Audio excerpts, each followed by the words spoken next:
Saudara, seorang petugas PLN nyaris mengalami kecelakaan kerja saat mengganti kabel bertegangan tinggi pada sebuah tiang listrik di Kabupaten Polewali Mandar, Sulawesi Barat. Petugas tersebut terjatuh saat besi dudukan kabel tempatnya berpijak tiba-tiba miring. Beruntung tali pengamannya terpasang hingga korban tersangkut di tiang dengan kepala di bawah. Proses evakuasi pun berjalan dramatis. Saudara, inilah rekaman video amatir yang memperlihatkan seorang petugas PLN nyaris mengalami kecelakaan kerja.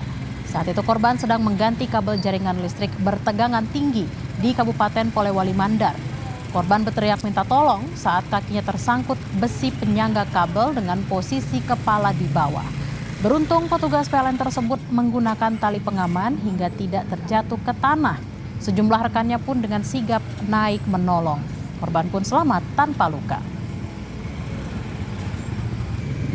Karena dia bukan terkopal listrik, karena terapisnya yang bengkot, sikunya yang lembek dan tipis, makanya dia turun besinya ke bawah, dia tergantung.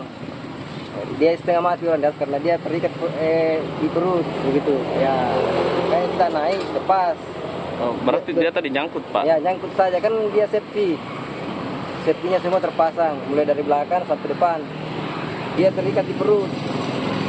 Makanya dia tidak bisa langsung goyang. Oh, itu nyangkut, Pak, ya? Ya, nyangkut dia. Tapi tadi hampir jatuh, Pak? Ya, enggak jatuh juga, dia nyangkut. Oh. Ikut kan terlilit juga di tiang. Iya. Sepertinya.